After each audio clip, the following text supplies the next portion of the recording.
ونشهد أن سيدنا وحبيبنا وشفيعنا وسندنا ورحمتنا ومولانا محمدا عبده ورسوله. أما بعد فأعوذ بالله من الشيطان الرجيم.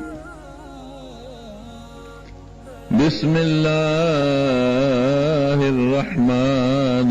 الرحيم. إن الله لا يغفر أن يشرك به ويغفر ما دون ذلك لمن يشاء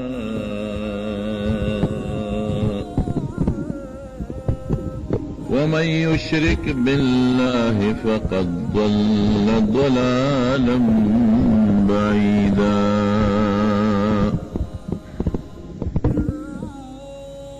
وعن عبد الله بن مسعود رضي الله تعالى عنه قال: قال رجل يا رسول الله أي الذنب أكبر؟ قال أن تجعل لله ندا وهو خلقك. وعن عبد الله بن عمر رضي الله تعالى عنه قال: قال رسول الله صلى الله عليه وسلم: الكبائر الإشراك بالله وعقوق الوالدين وشهادة الزور أو كما قال. پټولو گناهونو کې یو لوی ګناه ده چې د هغې نه لویه ګناه د الله په نزد بل نشته، هغې ته شرک وایي. شرک داسې ګناه ده چې باقي ګناهونه که الله غواړي درته به وبخي، او شرک فیصله یې کړې ده چې دا نه بخم. یو خدا خبره شو. دویم دا دی چې که په نورو ګناهونو باندې سړی جهنم ته لاړ شي او کفر او شرک ورسره ني، نو په جهنم کې به الله سزا ورکړي. هر څومره چې الله ورکړي الله ته خوښه ده، خو بیا به یې راوباسي، دوزخ نه به یې راوباسي او جنت ته به یې ولېږي. خو چې چا کفر او شرک کړي د هغه د جهنم نه وتل نشته، همیشه دپاره به جهنم کې پروت دی. د دې وجې نه رب العالمین په قرآن شریف کې فرمایي: ان الله لا یغفر ان یشرک به ويغفر ما دون ذلك لمن يشاء. الله وی د شرک نه لاندې چې دا نور کوم ګناهونه دي، دا چې زه غواړم زه بخم، چې زه غواړم توبه نه ده استه بې توبې مړ شو، نو بیا هم چې زه غواړم زه بخم. یو د الله قانون دی، یو د خدای رحم دی. قانون د الله خدا دی چې چا مونځ نه کړی هغه له په هغې سزا ورکوي، روجه نه ده نیولې په هغې د هغې سزا ورکوي، حج پې فرض و زکات پې فرض و نه دې ادا کړې په هغې سزا ورکوي، د ژبې لاسونو اندامونو ګناه کړې ده په هغې سزا ورکوي. دا قانون دی. لیکن د قانون نه بالاتر که الله په چا رحم کوي سره د ګناهونو، نو الله وی کوم پې ګناه کړې ده او زه یې بخم. د قانون نه بالاتر لکه زمونږ په دې وطن کې یو سړی د 500 اډر پیوشي، مړی او که مړی، قانون خدا دی چې دی او 500 کېږي. جج د باندې حکم د 500 په دا د قانون فیصله ده. هغه اپیل وکړه په هائی کورټ کې، هغه اپیل مسترد کړه چې نه قانون دا دی چې مړی دی کړی دی 500 کېږي به. هغه اپیل وکړه په سپریم کورټ کې، غټ عدالت کې، هغه جج هغه اپیل ورته ریجیکټ ختم یې کړ چې تا د قانون خلاف ورزي کړې ده، سړی دی وژلی دی، قانون دا دی چې ته به وژلی کېږي. لیکن په دې وطن کې یو بل قانون هم چلیږي، ادا چې د هغې د پاسه صدر ته یو رحم درخواست کوي صدر صاحب ته د اختیارات شته چې د قانون نه بالاتر هم کا غیب معاف کوي نو معاف کولی شي. دا د پاکستان آئین کې یو دفعه شته، یو قانون پکې شته. قانون خو پانسي ده، خو صدر وغواړي د هغه زړه او معاف کوي نو معاف کولی شي. صدر ولیکي چې دا ما واپس که قانون باندې فیصله کوم بس مړی کې، او یا به صدر ولیکي چې زه دې ما معاف کو د جیل نه وباسه. دقه رنګې رب العالمین یو خو د قانون فیصله ده چې په ګناهونو الله سزا ورکوي، دا د قانون فیصله. لیکن که یو سړی بې توبې مړ دی ګناهګار او الله پې رحم کوي او بخیه نو الله فیصله کړی چې داسې هم زه کولی شم او کومې. لیکن د شرک متعلق فیصله څه ده؟ ان الله لا یغفر ان یشرک به. که بې توبې څوک مشرک لاړ او د شرک کړی د بخل بالکل نشته. د قانون مطابق هم سزا ده چې ټول عمر به جهنم کې پروتي، او الله وی زما د ده په حق کې رحم درخواست هم نه قبلیږي، هیڅ قسم سفارش هم نه قبلیږي. د کافر او مشرک نه د پیغمبر سفارش قبلیږي او نه د بل چا سفارش قبلیږي، دی به همیشه په جهنم کې پروت دی. شرک وایي ستا، شرک څه ته ویل کېږي؟ شرک دې ته وایي چې الله سره یو سړی برابر کې شریک کړي. اثبات الشریک لله تبارک و تعالی، اثبات الشریک لله تبارک و تعالی، الله له مرګري او شریک پیدا کول. اوهو ډېر خطرناک جرم دا، بخل نشته. حضرت ابراهیم علیه السلام پلارو آزر د قیامت پر ورځ باندې حدیث کې راځي نبی علیه السلام با فرمایي چې ابراهیم علیه السلام به ولاړي او د آزر باندې به حکم وشي په پلار باندې چې دې دوزخ ته وغورځوي. ابراهیم علیه السلام به دې ځای کې پریشان شي، الله ما خو تا ته سوال کړی چې ولا تخزو، ما به د قیامت پر ورځ نه رسوا کې، ما به ذلیله کې نه، او تا ما ته دا سوال قبول کړی دی چې نه دې رسوا کوم. ایو خزی من خزی ابي، او زما پلار چې رسوا کېږي دا زما بېعزتي نه ده؟ زما پلار چې جهنم ته ځي دا زما بېعزتي نه ده؟ رب العالمین به څه چلو کي؟ ابراهیم علیه السلام ته به وی بره وګوره، چې بره وګوري وی لاندې وګوره، نو دا پلار به ولا الله پاک په یو ډېر ښه شکل به ومغی، تناسق موږ نه منو، شکل به اغی خو په ګندګۍ کې او په غلو په مردارو ککړ به ورته الله وښیي، په دومره خاص وصف به ورته الله وښیي چې ابراهیم علیه السلام به ترې کرکه وکړي، وروستو به تې شي، فرشتې به یې د خپو نه ونیسي او په جهنم کې به یې ورغذار کړي. الله به ورته اعلان وکړي اے ابراهیم خفه کېږه ما، ان الله حرم الجنة علی المشرکین، الله په کافر جنت حرام کړی دی، مشرک له جنت نشته. دا ټل فیصله ده چې الله په مشرکانو باندې جنت مکمل حرام کړی دی، چې چا الله سره شرک کړي سوال نه پیدا کېږي چې دی د جنت ته لاړ شي، دی به جنت ته نه ځي. بس د ابراهیم علیه السلام په زړه کې به الله دومره نفرت پیدا کړي چې د هغې نه پس به دی دا سوال ونه کړي چې خدای زما دا پلار وبخي. د حضرت نوح علیه السلام پیغمبر څومره د لوی مرتبې خاوند نوح علیه السلام، هغه چې دا زوی مشرک دی، شرک به یې کوو. اوس درته قصه کوم، 15 بوتانو د هغې سجدې به یې کولې چې کله پلار نصیحت کو نه یې من. سیلاب راغی د الله په حکم، دریاب اوچت شو، کشته کې چې کوم وخت ابراهیم علیه السلام سره د مسلمانانو مرګرو خطه، زوی ته وی بچې دلته راځه،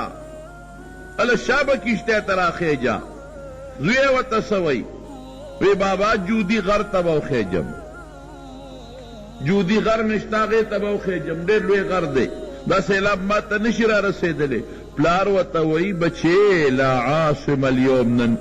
من امر الله، نن هغه ورځ ده چې د خدای نه بچ کېدو والا څوک نشته، مګر هغه به بچ کېږي چې د ما په دا کشتی کې دي، په دوی د خدای رحم دی، نور نشته بچ کېدل. مهرباني وکړي کشتی ته راوخه چې د ماره دین تابع شه. نه نه بابا، سآوي الى جبل يعصمني من الماء، غر ته خیجم او دا به ما د اوبو نه بچ کوي. قرآن وی زه نه ویم وحال بینهما الموج فکان من المغرقین، یو چپه پرې راله غر ته رجوع نه کو شاته ورغو حضرت ابراهیم علیہ السلام حضرت نوح علیہ السلام زر اللہ تعالیٰ پورته کو یا الله تا خو ما ته وی چې ستا اهل به بچکوما دا خو ما ته دا وعده کړې وه چې زما اهل به بچکې زما بچي به بچکې او دا ان ابني من اهلي زوی مې بچی نه دی په زوی بنده خفه کېږي که نه زما زوی ما اهل نه دی زما بچی نه دی ادلاله زما په مخ کې په چپه باندې غرق دا دې څوکل الله وی انه لیس من اهلک دا دې بچی نه دی نسبی بچی دی خو د دین بچی دی نه دی انه عمل غیر صالح بد عمل دی جی ذو عمل یا نور تقدیرات پکې علما لیکي بد عمل دی چې بد عمل جستا بچی نه دی پام کوه نوحه ګورې هغه خبره ونه کړي چې په هغې ته نه پوهېږې چې نن نه پس هغه ټکي ونه وایي چې ستا په علم نشته زما فیصله دا ده چې کافر او مشرک نه بخم مشرک بخل نشته ان الله لا یشرک ان الله لا یغفر ان یشرک به فیصله دا ده چې چام الله سره شریک ونیوه بخل نشته ویغفر ما دون ذلک لمن یشاء یاره چې وغواړم بل سړي ګناه کړی ده او توبه یې نه ده وکړې نو بخم دا زما خوښه ده ومن یشرک بالله فقد ضل ضلالا بعیدا چا چې الله له شریک ونیوه ډېر لرې شو دا خدای د هدایت نه جنت نه ډېر لرې شو جنت بوی به مو نه ویني ډېر غټ ګمراه شو غټه ګمراهي په قسمت ونیوله دغه ګمراهي ده دومره غټه ګمراهي ده چې د هغې بخللو سر نشته دی بلکل نشته ټول عمر به په دوزخ کې پراته د شرک لویه ګناه شروع یې کوم وخت شوې وه حضرت آدم علیه السلام نه ولې د حضرت ادریس علیه السلام پورې شرک نو ټول خلق په سوچه عبادت باندې د الله عبادت پې کړ د حضرت ادریس علیه السلام 15 بچي پیدا شو ود سوا یعوق یغوث نصر دا 15 بچي پیدا شو ډېر نیکانو ډېر صالحانو اوس هم خلک نیکانو له راځي صالحانو له راځي د هغه زمانې عالمانو ځکه د پیغمبر وارث عالم ادریس علیه السلام پیغمبر او پیغمبر ته د الله وحی کېږي دا بچی یې د هغه خپل پلار په منصب باندې ناستو او خلکو ته به یې دین خوراو خلکو ته به یې د الله عبادات ښودل د خلکو ته به یې د نیکۍ ترغیب ورکو ډېر ښکلي عالمانو خشته او ډېر خشته ښکلي صالحان او دینداره خلک وو مرګ خو خامخا راځي دا 15 واړه بچي د زمانې تېرېدو سره مړه شو چې مړه شو نو چې کمې شاګردان او کمې مریدان په هغه زمانه کې نو هغوی ورپسې ډېر زیات خفه وو اوس هم چې یو عالم مړ شي نو شاګردان خفه یو نیک سړی یو بزرګ مړ شي د هغه مریدان خامخا خفه شاگردان و مریدان انتہائی خفه یو بل ته به لګیو چې عبادت کې هغه مزه نشته جي چې د استاد صاحب خوا کې به هم کوو جون کې هغه مزه نشته چې موږ به د خپل پیرانو صاحبانو په دې خوا کې به هم کوو خفه ورپسې شیطان ولا د انسان په شکل راغی ویس ولې پریشانه یې استاد یې مړ نه شو 15 استادان لاړل مړه شو 15 پیران او صالحان مړه شو اوس موږ څوک دي موږ ته به دین څوک ښایي او زموږ عبادت کې هغه لذت او مټاس او خوند نشته چې د هغوی په مجلس کې به کوم مونږه خوند به او کوم اثر به واقعي د نیکانو خلکو د مجلس یو خپل اثر شته د علماو د مجلس یو خپل اثر شته هغه خوند نشته ابلیس ورته ویې ودرېږه یو چل درته کوم وایي زه دله قصه سمومه نو ابلیس شیطان ده وله د هغه 15 نیکانو عالمانو په شکل باندې دانچې جوړې کړې بوتان یې وله جوړ کړې هغه زمانه کې دا فوټوان او دا تصویرونه جوړول جایز و دا د سلیمان علیه السلام په زمانه کې هم جایز و قرآن شریف کې الله تعالی فرمایي چې یجعلون له ما یشاء من محارب و تماثیل و جفان کالجواب و قدور الراسیات پیریان الله دا حضرت سلیمان علیه السلام تابع کړي هغوی به وله خشته خشته بلډینګان او محلات جوړول هغوی به وله خشته تصویرونه جوړول لکه اوس خلک په دې چې کور جوړ کړي سندری پکې ولګوي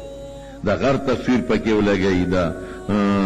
زنګل تصویر پکې ولګئ، د چینو تصویر پکې ولګئ، مزیدار ابشارونو تصویرونه جوړ کړي. هغه زمانه کې هغوی د انسانانو تصویرونه هم جوړول، د ابراهیم علیه السلام تصویر، د بل پیغمبر د بل تصویر، دا جایز و زمونږ په امت کې منع شوي دي. نو شیطان ولا بوتان جوړ کړل د هغه 5 علماو او د هغه 5 نیکانو صالحانو، وی دا ځان سره کور کې کېدی، عبادت کې به هم خوندي. چې وخت تېرېده ورته وی داسې وکړې چې دا راوړی او دا د جومات کې کېدی دروازه کې، چې دې خوا کې تېرېږې نو برکت په در باندې نازلېږي. چې وخت تېرېده ورته وی د جومات کې ځان ته مخې ته کېدی، دا خو ستاسو پیران دي، ستاسو استادان دي، او د دوی دا بوتان دا تصویرونه چې در سره پراتی په عبادت کې به هم خوند دي او شوق به وي. هغې ویره دا خو ډېره ښه ده، جومات ته یې پرې ورو را دننه کړل. نو هغې خلقو د دې 5 بوتانو عبادت نه دی کړی. که دی ورته وی چې د دې بوتانو عبادت وکړې، وایي ښه ته په مونږ د الله نه علاوه د غیر الله د خدای نه علاوه د بل چا عبادت کې، هغې چېرته منل؟ نو هغه د هغه شاګردان او د هغه مریدان خو په دغه مخته کړل، کور کې پې وساتل، د جومات دروازو کې پې وساتل او جومات ته یې پې را دننه کړل. وی بس دا په جومات کې به د سره په عبادت خانه کې پراتی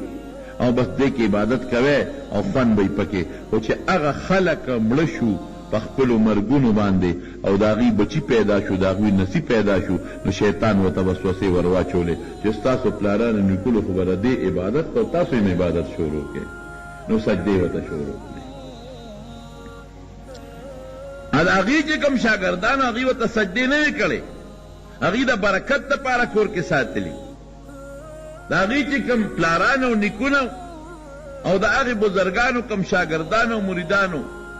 نو هغوی ورته سجدې نه وې کړې، هغوی ته غوښتنې نه وې کړې، هغوی په جومات کې او په لارو کې او په کورونو کې برکت دپاره ساتلي.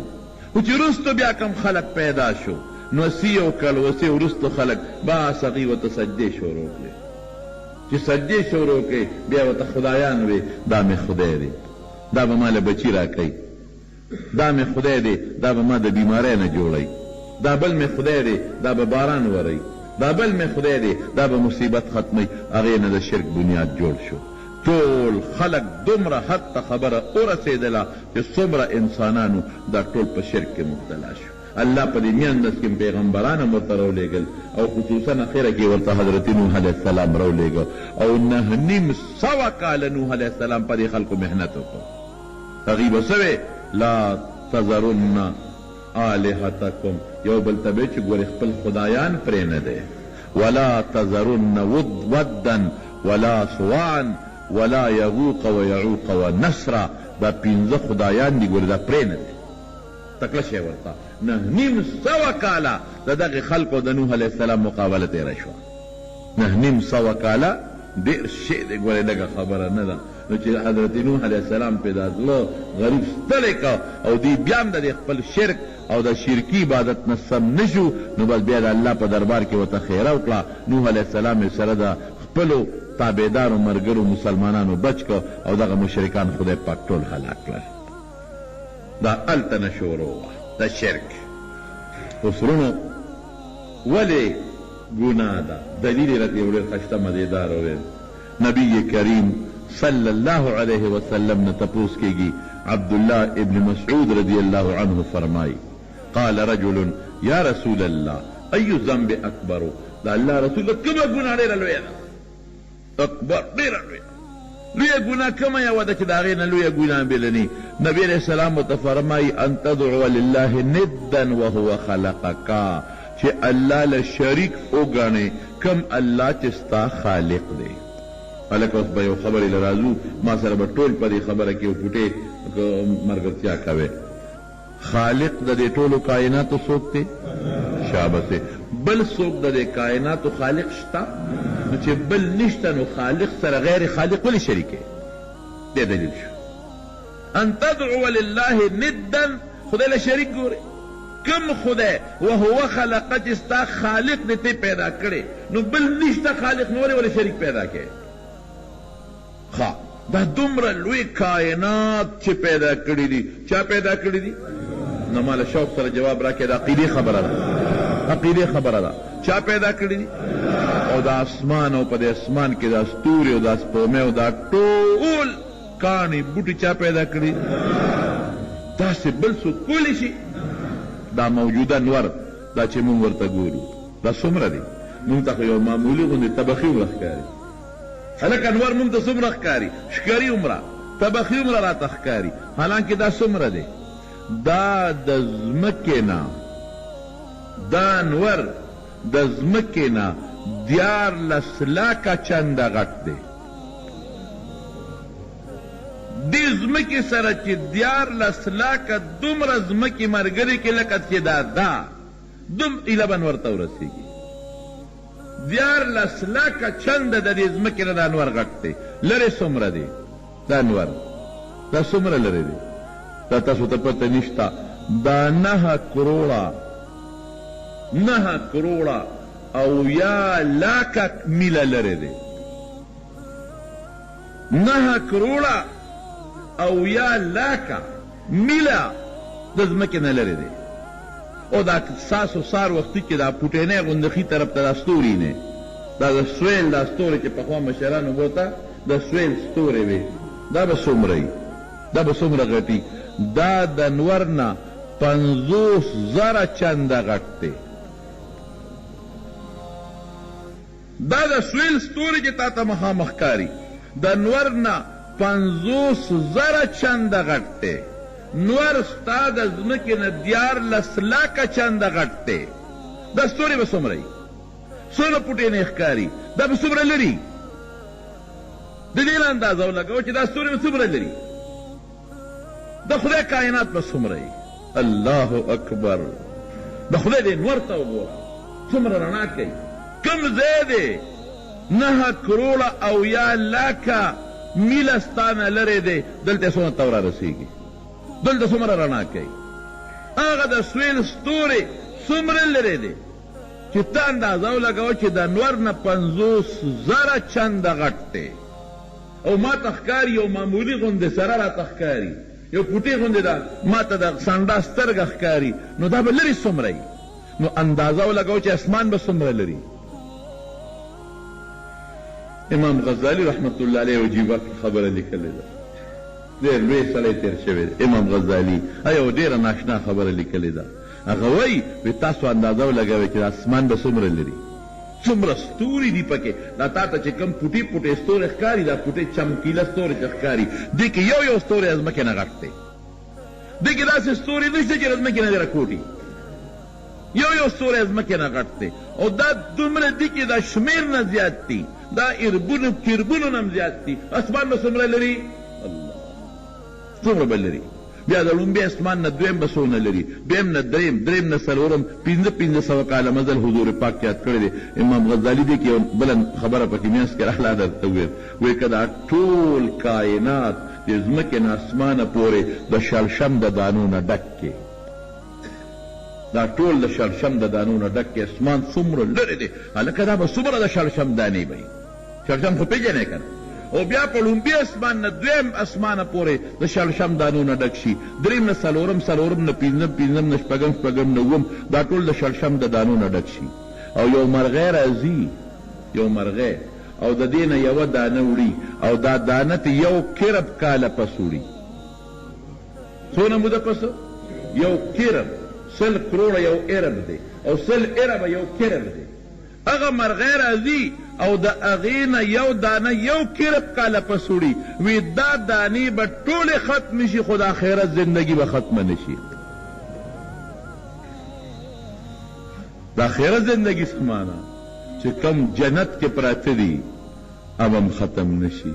او چې کم مشرکان په دوزخ کې پراته دي دا به هم ختم نه شي. نه دي ګنې بس خیر دنیا دا ختمه شوه، او یا په جهنم کې یو 1000 کاله وي، یو 100,000 کاله وي، یو کروڑ وي، یو ارب وي، یو کرب وي، یا د هغې دوچن وي. نه د آخرت زندګي جنت هغې ته مو، یو دوزخ هغې ته مو نه ختمېدو. زه حیران شوم دې کافرانو مشرکانو ته چې سپېرو مفتو کې تباه شوی. د دنیا د لږ دولت دپاره، د لږ مال دپاره، د دنیا د معمولي عیش و عشرت دپاره کوم طرف ته لاړې ظالمانو؟ بیا هغه جهنم ختمېدو والا بلکل نه دی. څه به کوئ؟ نو زما وروڼو دومره لوی کائنات چې الله پیدا کړي دا سپوږمۍ او دا ستوري او داسې بل څوک پیدا کولی شي ووایه راته نه نو چې نشي پیدا کولی هغه کس چې هغه نشي پیدا کولی د خالق سره ولې شریک یې یوازې دا نه په دریاب کې دا کبان وګوره دا غټ غټ میان پکې وګوره یو صحابي فرمایي وی نبی علیہ السلام یو جهاد له ولېږلو 1500 کم و بیش صحابه کرام روایت کې لږ په ذکر د عادت کې لږ اختلاف شته وږي شو دومره وږي شو چې مونږ به د ونو پاڼې خوړی چې کوم مشر و هغه اډر وکړي اوښان حلالوی دروازې به م درې اوښان حلالول په هغې به م ګزاره کېده درې اوښان اخره کې یو کس پکې و چې د اوښان مونږ ټول حلال کړو وطن ته به په سره سو پریشانه شو وی دریاب راته یو کب راوغورځو چې کب یې څنګه راوغورځو مونږ په تورو او راټینګم کړ کب څونه و دومره کب و چې مونږ 15 ورځې په یو روایت کې 18 راځي 15 ورځې مونږ ټولو د هغې نه خوراک وکړو دومره کب او بیا هغه کب نه چې مونږ خوراک وکړو نو هغه بیا چې څه غوښه چې مونږ نبي علیه السلام نه مدینې منورې ته م راوړه او څومره کب و وی دومره غټ و چې د هغې 2 لشې مونږ ودرولې د لښکر چې کوم مشر و 2 لشې یې ودرولې نو چې په لښکر کې کوم اوږد اوښ او اوږد سړی و هغه یې په اوښ کېنو او لاندې تېتېر که سړی ورسره ونه جنګېد داسې کب څوک پیدا کولی شي والله که د دې ګوتې د بند دومره هغه پوټي پیپل سره یې پوپل ورته وایي که څه ورته وایي پوپل ورته وایي که داسې هم څوک پیدا کړي د پلاسټک به جوړ کړي خو هغه شی به ني کوم چې الله جوړ کړی دا چا پیدا کړي دي الله نو ته مخلوق خالق سره شریک یې بېوقوفه عقل دې نشته د بوتانو سجدې کې نن ستا صرف او صرف په هندوستان غوندې د هندوانو په کلي کې مفتی مولانا شبیر احمد عثماني رحمت الله علیه لیکلي دي د 33 کروڑو بوتانو عبادت کېږي دا خپله زمانه یادوي 33 کروڑ 33 کروڑو بوتانو عبادت کېږي هر چا ځان له یو بوت پیدا کړی چا په کور کې ایښودی دی چا په مندر کې ایښودی دی چا په سړک ودرولی دی چا په دروازه ودرولی دی چا په هره کوټه کې ځان ځان له یو درولی دی چا د تانبې جوړ کړی دی چا د پیتلو جوړ کړی چا د لرګي جوړ کړی دی چا د اوسپنې جوړ کړی چا د کاڼي جوړ کړی دی او چې څوک مالدار دی هغې د سرو د سپینو جوړ کړی او بیا د بوتانو شکلونه یې څنګه دي د قمقلو د بوتانو شکلونه دا چې چا د پیشو په شکل جوړ کړی دی چا د سپي په شکل جوړ کړی دی چا د زمري په شکل جوړ کړی دی چا د ښځې په شکل جوړ کړی دی چا د ګوتم بت په شکل جوړ کړی دی او هغې ته رام رام کوي د هغې نه غوښتنې کوي د الله فضل دی مونږ او تاسو هغه ذات ته به دا تندې لګي چې کوم د دې تندي خالق او مالک دی ټول وایي الحمدلله هغه ذات نه به غواړي چې کوم د دې خالق او مالک دی او هغه ذات ته به په دې ځمکه پرېوځم چې کوم دا تندې پیدا کړی دی مخلوق ته به نه پرېوځم انشاءالله دا به مقیدی دومره لوی قادر مطلق لا یو نبی کریم صلی الله علیه وسلم فرمایي په قرآن شریف کې الله تعالی مثال ورکوي دا د قرآن مثال هم دی د حضور پاک هم وستا یو مرئي دی مرئي او که دا مرئي ته ورته د یو کار وایې ستا مرئي دی دې اغشتې تا دې پیسې په تا ورکړي دي او دې لګیا دی د بل چا خدمت کوي نو ته به دا مرئي به ستا خوښي ته به چې بیخ ولا وباسه یا خوا چې پیسې دله ما درکړي دي اغشتې مې ډوډۍ زه در کوم جامه زه در کوم کور کې ما سره اوسېږي بجلي د باندې زما خرڅ کېږي او ظالمه ما پرېږدې او د بل چا ته لګې خدمتونه کې دا مرئي به څوک خوښ کړي چرې به هم خوښ نه کړي نو الله پیدا کړی جامه الله درکوي ډوډۍ الله درکوي ژوند خدای درکړه سترګې خدای درکړه دماغ خدای درکړل پوزه خدای درکړه بچي خدای درکړل نو بل ته سر ښکته کې نو خدای به خفه کېږي او که الله به نه خفه کېږي نو د ډېر لوی قدرت او طاقت خاوند او تاسو ته خو د حضرت سلیمان علیه السلام واقع یاده ده الله ته وایي څومره د لوی طاقت خاوند بادشاه دی او پیغمبر دی الله ته وایي الله ما ته حکم وکړه ستا دې مخلوق له ډوډۍ ورکوم هغه زمانه کې مخلوق دومره نو لکه دا اوس چې څومره دی ما د علامه افغاني رحمت الله علیه نه اورېدلي نو یاره ما ته وایي دومره به لکه زمونږ د یو کلي خلک چې یا د یو ذلې او تحصیل خلک چې دا ډېر لږ خلک و هغه وی د نوح علیه السلام زمانه کې هم دغه چې کوم ځای کې عراق کې خلک غرق شو وی دقه و زیاتې نو افغاني صاحب له خو خدای وجیبه علم ورکړي لږ خلک نو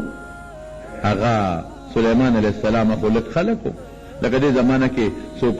چاله دغه ورکړي دا جنګ باندې ډوډۍ ورکړي یو کلي له ورکړي دوه له ورکړي درې له ورکړي چې مالداري ورکړي نو سلیمان علیه السلام نو چې زه خو دا ورکولې ځکه شم چې زما خو پیریان دي او دیوان دي او ټول زما په قابو کې دي اوس به ورته اډر وکړم او هر څه به برابر کړي الله وی نشي ورکول الله یو میاشت خو به ورکړم میاشت چېرته ورکولی شي کال نه میاشت نشي ورکولی یو ورځ به ورکړم ورځ هم نشي ورکولی الله یو وخت خو اجازت راکړه بقدر مې د الله په حکم مې د ځای انتخاب وکړو او ټولو پیریانو ته انسانانو ته وي شبې کر کروندې کوئ او پښتانه وي پیریانو ته غزنې څه دي یو سات سره پیریان او دیوان لګیا دي قرآن شریف کې الله تعالی فرمایي ومن الجن من يعمل بين يديه باذن ربه پیریانو به ورسره کار کوو خدمت به یې ورسره کوو بعد یې تابع لګیا دي ګیاګانې وکرلې شوې میوې وکرلې شوې د ځنګلونو نه میوې راغونډې شوې ګیاګانې راغونډې شوې فصلونه راغونډ شوې دنیا سیزونه وکرلې شوې او د دریاب غاړه ورته الله وښولوي دغه ځای په دې خره چې دریاب دا کبان به مخري او خلک به مخري او د پاسه پې اوریه ګرځي چې دا خوراک باندې نور نه لګي په دې سیزونو څښا نه شي او یخه یخه هوا پې لګي قرآن شریف کې الله وایي وز سلیمان الریح غدوها شهر ورواحها شهر هوا تابع ده چې داسې د ډیري ولګېدل لکه د غرونو په شان دی د میوو د ګیاګانو د غلو هر قسمه او سلیمان علیه خلاصوي دا ټول ته اعلان وکړم چې راشه دا څونه مرغۍ وایي چې دا به وخوري څومره کبان وایي خو که یو شل منه مې ته دریاب ته وروغورځو ټول کبان به اخلاص نه کړي او ټول انسانان پې لګېږي که نه چې په لکلونو کې اخلاص نه کړي لیکن ورونو د الله د پوهې په شان پوهه د بل چا شته نشته پوهه د خدای ده که خو ظاهر ته ګوري که نه الله خور دی ته ګوري چې دا الله هر څه تیار شو وی الله مېلمستیا شروع کړم چا نه شروع کړم الله وی د دریاب دا میان بخي دا مخکې کړه مطلب خو یې دا و چې راته به الله حکم وکړي چې دې پیریانو ته ووایه چې یې وروغورځئ له غوندې ځکه تابع یو وی داسې وکړه څنګه وکړم الله وی د دریاب دې کبانو ته حکم وکړه چې ټول لاس یو زما مېلمانه یې اعلان ورته وکړه ستا اواز به د ټولو ته ورسوم لکه ابراهیم علیه السلام چې د حج اواز وکړو او الله ګوډ ګوډ ته ورسو اواز به زه ورسوم ټول به درته راشي هغه وی ډېره ښه ده چې اواز وکړې ای کبانو تاسو نن زه سلیمان د الله پیغمبر یم او زما تاسو ټول مېلمانه یې راځئ خو چې دا اواز یې وکړ یو کب په شتو راغی خو چې څنګه په شتو راغی او سر یې بار راوویستو او جام یې کوله وکړه او د جام یو طرف یې د ډېري یو ځای کې کېښوده او بل طرف یې د بل ځای کې کېښوده هر څه یې را منځ کې راګیر کړل او چې قپ یې ورکړه ټول یې تېر کړل یو نوړی سره الواق سره هر څه ووال هر څه ختم سلیمان علیه السلام حیران شو کب ته ویې د خدای سپېره هر څه خو تا خلاص کړل دې نورو خلکو سره به څه کو د دنیا انسانان مې راغوښتي دي هلکه ډوډۍ له خلک پینډه تیاره ده زمونږ پښتانه ته وایي پینډه تیار پینډې سره څه وکړم دې خلکو سره به څه کوم هر څه خو تا وخوړل کب ورته وایي مېلمه ته څوک دا خبرې کوي ځه چې پېځئ نو مېلمه داسې شرمول کوي مېلمه د کوربه سره دا لوبې کوي هر څه دې ووایه کب ورته څه وایي ای سلیمان ابن داود نار دې پرېښودو ماشاءالله چې لا مړی کې به پلاره پسد نور څیزونه دې ووایه نار دې پرېښودم وی دا چې تا نن څومره راکړه دا ماله روزانه خدای دوه وړی راکوي نو یې تا ته وسپارلمه تا کې واغېستم نو نیم مې وخوړ او نیم اوږې پاتې شو اوس وایه د الله د قدرت په شان قدرت د بل چا شته نشته دا د خدای طاقت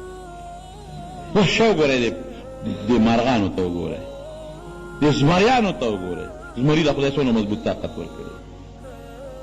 غټ غټ غویان را پردي غټ غټ غویان یو لتې سره یو غوی بل طرف ته وګورئ اتي ته وګوره خدای وله څومره مضبوط وجود ورکړی دی اوښ ته وګوره خدای وله کم شکل ورکړی دی څوک پاوا الوزي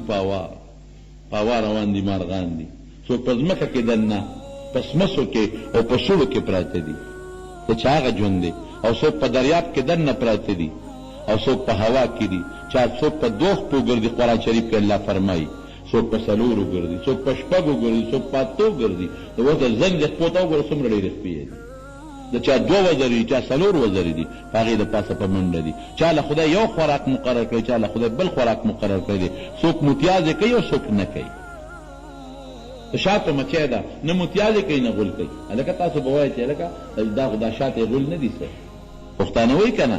وایي دا غول د شاتو مچۍ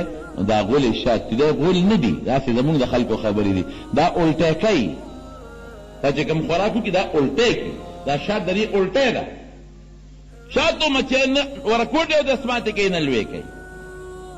بعضې حیوانات دي د اوبو شی به خوري متیازې نشته. بعضې حیوانات دي خوراک به کوي لو دسماتې نشته. چاله به دواړی، څوک باګی چې د هغې نه به بچي پیدا کېږي او څوک به داسې بچي راوړي. رښتیا ووایه دومره لوی قدرت طاقت د بل چا شته؟ دا طریف د الله هغه ذات سره وهو خلقک تی پیدا کړې او بیا چې انسان یې پیدا کړ او څنګه ښکلې شکل یې موږ له راکړی. لقد خلقنا الانسان فی احسن تقویم، خشته شکل یې موږ له راکړی. په ټولو شکلونو کې د انسان نه ښکلی شکل د بل چا نشته. دا ډېر ښکلی شکل دی د انسان. مزېدار سترګې یې دله درکړه، پوزه یې دله درکړه. اوبه چې څکې سترګو باندې به ورته ګورې، که دا سترګې دې په سټ کې بیا به دې ورسره څه کوي، او که دا خوله دې شاته او بیا به دې ورسره څه کوي، او که دا غوږونه دې په دا خېټه کې و دې سره به دې څه کوي. چا سره دې خبرې کولې زر به دې ورته لمن اوچتوله چې خبرې ووره. او که دا غوږونه په دا سر کې و نو چا سره دې خبرې کولې زر به یې ټوپې پټکې ورته کوزاو. د خدای نظام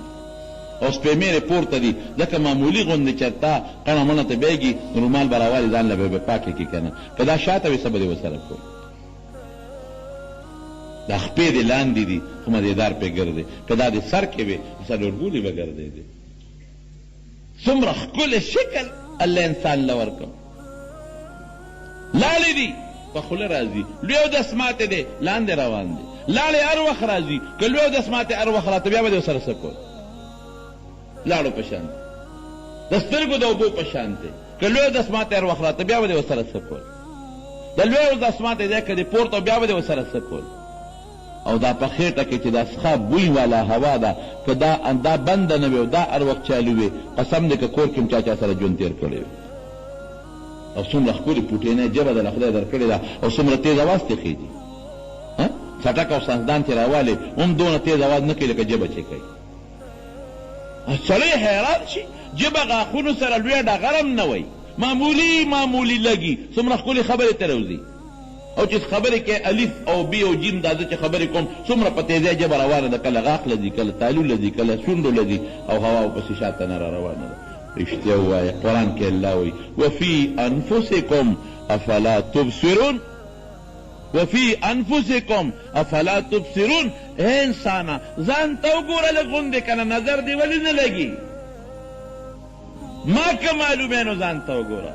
زما قدرت که معلومې نو دې ځان ته وګوره، دې سترګو ته دې وګوره،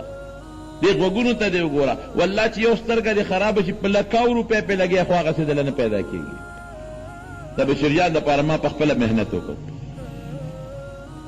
ما پې زړه لږ زیات خفه کېږي. د لپاره ما اسلام آباد یو ډاکټر ته ټلیفون وکړ، ما ورته دته ویې مې زه چنده غونډوم، په دې یارانو دوستانو درله ګرځم، چنده دله غونډوم، خو که چېرته خدای پاک داسې څه انتظام پیدا کړ چې تا له چېرته سترګه ولګي او نظر دې پرې ولګي. پنډې اسلام آباد کې چا راته پېښور کې په یو هسپتال خولی وي، هلته کې د بار ملک نه سترګې راځي چې د چا سترګې ړندې وي نو ورلېږدي. دی مولا غریب ولېږم هغه کمپلیکس هسپتال ته. مې لاړ شه که کېږي او د سترګه درته لګي او ستا یوه سترګه هم جوړېږي، مې زه له چړ غواړم چنده دله کومه خو چې ستا نظر ولګي. هلته چې لاړ نو هغې ورته وایي چې شاته نظر نشته، شاته نظر نشته. زما پوره محنت کړې، شاته نظر نشته. نو الله چې مال او تا له کوم نظر دنه مې یو دل تپوس یې مخامخ ناست دی، اوس هم پې د ماله خفه شي. مې بشیر جانه ستا په زړه سرمان دی، سرمان هم نشته شکر د حضور پاک نعتونه ویم، د نبي علیه السلام صفتونه خدای پاک راله انتظام برابر کړی. یو ارمان مې پړه کې دی، مې هغه څه دی وی هغه دا دی چې دا تور رنګ به څنګه وي، سپین به څنګه وي. واقعي دا لوی ارمان دی جي ګورئ نو دا کشته ښکلی نظر چې په دا سترګو لیکن ثواب یې هم ګورې ډېر دی مایوس کېږي نه نبي علیه السلام فرمایي چې چا نه ما سترګې واغېښتې او ده پې صبر وکړو دې سترګو په عوض کې به جنت ورکوم حضور پاک نبي الله نه نقل کوي ثواب یې زیات دی خو دا ګوره نظر څومره لوی نعمت خبره چې د چا غوږ کونی نو دلته به لاس در کېږي وګوره مخامخ چې خبرې اور ژبه د چا لکنتي ګرځي چې داسې به سیګنې کې زما ژبه به کار وکړي لاسونه چې د چا شل شي اوهو څونه ګران کار دی خپې چې د شلې شوې څونه ګران کار دی زما رونو کم د خدای نعمت وفي انفسکم افلا تبصرون انسان په دې وجود کې یو نظام دی هغې نظام ته زمونږ دا ډاکټران غالبا زه خو په دغه څیزونو نه پوهېږم خو د خپل ناقص پوهې په بنیاد ویم چې ممکن ده چې دغه نظام تدوی ده دغه نظام وایي څه ورته وایي د پټو نظام دا څه شی دی دا انسان دا وجود کې پټې دي او دا نری پټې دي د سترګې د سر نه واله تر د خپو پورې هغه نظام دا یو نظام دی د دې نظام څه کار دی دا چې تا باندې څوک نوکاره ولګي که نه نو در درته پته ولګي چې په ما چا نوکاره ولګوله نروس سیسټم نیرو سرجن دا نیرو ډاکټران دي غالبا یا چې خپلې په کاڼې کېښوده نو پته راته لګي چې دا کاڼې دی ستن باندې د سوکوال هغه ته پته لګي چې دا ستن ده که په سترګو ړوند مې ورته پته لګي بچې جانې داسې ده که نه که په تا باندې څوک نوکاره ولګي ته پوهېږي چې دا نوکاره ده او یا دې مثلا څوک په ستن باندې غوس کي پته راته لګي چې دا ستن ده که څوک په لاس ولګي پته لګي چې دا تلې دی هلته ولګېده دا په شا کې مټ تر باندې یا څه دغه وکړي غوږ باندې کښېني زر درته پته ولګي دا په څه پته لګي ړوند ته څه پته لګي بینا ته څه پته لګي په اډو کې درد دی په غاښ زر درته پته ولګي چې دا کم غاښ خوږېږي ما ته غاښ کاري نو پته راته ولګي دا هغه نظام دی جي هغه د پټو نظام دی یا مثلا یو سړی دی او د هغه په ګرده درد شو فورا ورته پته لګي په ګرده درد دی متیا دې ورلې زر ورته پته لګي چې مثانه ډکه ده شا به در خالي کوه یا یو سړی دی هغه ته مثلا سترګه کې څه درد راغی زر ورته پته لګي په سترګه درد شو دا نظام چې دی دا د اعصاب دي د دې نري رګونه خوارې شوي دي په دې سرمن کې خواره دي اډوکو سره ټچ دي په دې ګردو کې هر ځای ته رسېدلي دي او چې ستا په وجود کې په کوم ځای تکلیف راشي نو دماغو ته فورا اطلاع رسوي دومره تیز نظام دی چې ستا د دنیا د کمپیوټر نه هم د دې نظام تیز دی یو د ډاکټر صاحب نه مې اورېدلي که یو کتاب کې مې کتلي ورسره نه هېر دي هغه وی یو ډاکټر صاحب نه مې غالبا اورېدلي وی دا دومره نری تار دی که نه او د انسان په وجود کې خور شوی دی وی که دا تار دی د انسان د دې وجود نه راوویسته دا تار او د دې ټولې ځمکې نه د 12 کروړه کرته تاو که نوم به ختم نشي دا د خدای نظام وفي انفسکم افلا تبصرون نو دومره د لوی قدرت مالک سره به ته مخلوق شریکوم نه ان تجعل الله ندا نو لویه ګناه دا ده چې خدای له شریک پیدا کړي وهو خلقک حالانکه الله ستا خالق دی نو چې ستا خالق دی او دا نور مخلوقات دی نو مخلوق خالق سره شریک دی الله قرآن شریف کې فرمایي افمن یخلق کمن لا یخلق ګیله کوي موږ نه خدای پاک موږ څونه قمقل یو من انسان من حیث الانسان یادو موږ شکر دی مسلمانان یو ټول وایي الحمدلله انسان څومره قمقل دی الله ګیله کوي سوئی افمن یخلق کمن لا یخلق اغا ذات چې د دې ټولو کائناتو خالق دی بوتانو په شانته دی چې تاسو هغه ولا شریکان جوړوئ وی دا ځمکه چا پیدا کړې ده ما نو چې چا نه ده پیدا کړی ولا شریکوي وی دا اسمان چا پیدا کړی دی ما نو چا نه دی پیدا کړی هغه ولا شریکوي وی ته چا پیدا کړی وی ما پیدا کړی الله وی او دا تیاره او دا ظلمات او دا رڼاګانې چا پیدا کړی دي الله نو دا بل به سره شریک دی دا ډېر لوی جرم او ګناه په مکه مکرمه کې شرک څنګه راغی مکه مکرمه کې اسماعیل علیه السلام چې کله وفات شو هغې خو به بیت الله نه تاوېدل نو چې کله خو د بیت الله نه کوم خلک لږو نو هغې وي چې خو بیت الله هم یو کاڼی دی راشه موږ هم نه یو کاڼی پیدا کړو نو کاڼي ځان له واړه واړو کتل او هغه کاڼو ته به یې سجدې کول او په مکه مکرمه کې یو کافر تیر شوی دی یو لوی کافر عمرو ابن لحی هغه باندې څه بیماری ولګېده چې بیماری پې ولګېدله نو چا ورته چې شام کې یو چینه ده په هغې به ولمبې جوړ به شي نو د مکې مکرمې نه شام ته لاړ نو هلته په هغه چینه ولمبل یا جوړ شو یا جوړ نه خو په شام کې خلقو د یو بوت عبادت کوه هغې ته هوبل وی ده وی چې دا څه شی دی چې دا تاسو عبادت کوئ وی دا خو زمونږ خدای دی که نه هوبل وی مال یو نه راکوئ ده وی چې راشي یو ناشنا تحفه ده لکه خلک چې یو وطن ته لاړ شي ځان ته یو ناشنا تحفه وړي هغې وی جوړ به کړو ده که نه یو بوت یې وله جوړ کړه هوبل نو مکې مکرمې ته یې راوړو خلکو ته یې وی چې دا خو د دې عبادت پکار دی نو هغې صاحب په بیت الله کې دننه کېښود نو وروسته نور هم زیاتېدل نو لات او منات عزا دا خدایانې کېښودل د هغې عبادتونه شروع شي نو چې دا خلک ګمراهۍ ته ورسېدل نو الله د دواړو جهانو مبارک سردار ورته راولېږه صرف او صرف د شرک د رد دپاره حضور پاک په مکه مکرمه کې دا څومره سختې برداشت کړي دي نور څه سیاسي اختلافات نه ګورئ تاسو ته خو ما قصه کړې ده ابو جهل او سرداران دغه له د پیغمبر اسلام تره له ابو طالب له او مذاکرات یې ورسره وکړل بیدارواره دې راوغواړه او د خولې فساد جوړ شو موږ سره او فتنه جوړه شوه کور په کور دشمنۍ دې جوړه کړو هغه وی دا خو ډېر ښه شو مذاکرات به وکړو جوړه به وشي چې راویې غوښتل وی هغې ورته وی که دې ښه ده غواړې موږ وله ورکوو څوک چې غواړي ښه خاندان دی ښه شته دی هوښیار دی قابل دی موږ پې فخر کوو چې به یې ورکوو مال غواړي ورکوو او که مشري غواړي غم کوو نبی کریم صلی الله علیه وسلم پوه شو بس ته ویې ورواره وی قوم سره نور جګړه ماله د قوم مقابله ګرانه ده جوړه ورسره وکړه که نه ته روان شو سترګو کې اوښکې روانه شو او ورته وی کاکا وی خیر دی تا نه خفه کوم که ته د قوم نه مجبور یې نو پروا نشته وی زما د الله په ذات قسمي زه ښځو له راغلم دنیا ته زه مال له راغلم جګړه مې په دولت ته ورسره په حکومت ته په سلطنت او په ریاست نه قسم دې که یو لاس کې راته نور کېدي نور او دې بله کې راته سپومۍ کېدي خو چې دا کم د الله د توحید اواز دی دا به پرېږدم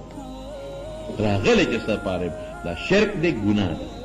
دا دي چې د بوتانو عبادت کوي دا ګناه کوي دا شرک کوي کفر دی دې نه ګوره د حضور پاک مقصد د راتلو سو دقه د شرک رد مدینې منورې ته لاړ هم د دې مشرکانو سره جهادونه که ته د پیغمبر په نقش قدم تل غواړې نو حضور پاک د شرک د رد دپاره راغلی دی مقابله د شرک یې کړې ده مقابله د کفر یې کړې ده هغه زمانه کې چې څومره نږدې نږدې خلک ورسره وو ټول مشرکان که په مدینه منور کې یهودیان و مشرکان قالت اليهود عزير ابن الله عزير علیه السلام ته به د خدای زوی وي که عیسایانو هغې به هم شرک او قالت النصارى مسیح ابن الله عیسی علیه السلام د خدای زوی دی او که مجوسیانو هغې به اور ته سجدې کولې د دې د رد دپاره خدای پاک د دواړو جهانو مبارک سردار راولېږه او الا الله پاک د دنیا نه ولېږه چې په خپل مقصد کې کامیاب کړو د کفر او د شرک خاتمه راوسته او مکه مکرمه چې فتح شوه نو د بیت الله نه ګیر چاپېره 360 بوتان پراته وو څومره بوتان او په بیت الله کې دننه بوتانو د ابراهیم علیه السلام بوتې جوړ کړی او د اسماعیل علیه السلام او په لاس کې د جوارۍ غشي ولې ورکړي چې دا جواري د دوی شی دی نبی علیه السلام وی چې دار ترې راوباسئ نو اله بیت الله ته ننوځم نو هغه بوتان یې ترې راوویستل او په ډکي به یو بوت واو او ټوټې ټوټې به پرېوتېده او دا به یې وی قل جاء الحق وزهق الباطل قل جاء الحق وزهق الباطل حق راغی چې د توحید والا دین دی دا الله د یومن الوالا دین وزهق الباطل کفر شرک لن ختم شو ان الباطل کان زهوقا او دا شرک او کفر خدای ختموي زمارونو په ټولو کې خطرناک او غټه ګناه څه شی شو شرک او درې قسمې دي ګورئ یو قسم یې دا دی چې په ذات کې د خدای شریک وګڼي یو قسم یې دا دی دوه خدایان قرآن کې الله وایي لو کان فیهما آلهة الا الله لفسدتا هلکه په کور کې دوه مشران کېدی شي نه که دې ځمکه اسمانونو کې دوه خدایان وي هر څه به تبه یو خدای به وي دا انور تا ټول عمر د مشرق نه راوخېجو بس ته که نو اوس یې ما ته پرېږده که دې بل طرف نه راخېږو بل به وې ته خو هغه یو له زامن ورکې بس ته که نه زه ول اوس لور ورکوم نه نه بل به یو له زوی ورکوم لوی تصادم به راغلی نو یو دا دی چې دوه خدایان یو دا شو دویم څه دی د الله په شان خشته صفات بنده له ثابتول دې ته شرک فی الصفات وایي الله له چې کوم علم دی داسې علم د بل چا شته جواب راکړي نشته الله هر وخت په هر ځای کې موجود دی الله په خپل اختیار هر وخت په هر ځای کې موجود دی الله په هر وخت کې د هر څه نه په هر ځای کې خبردار دی الله هر وخت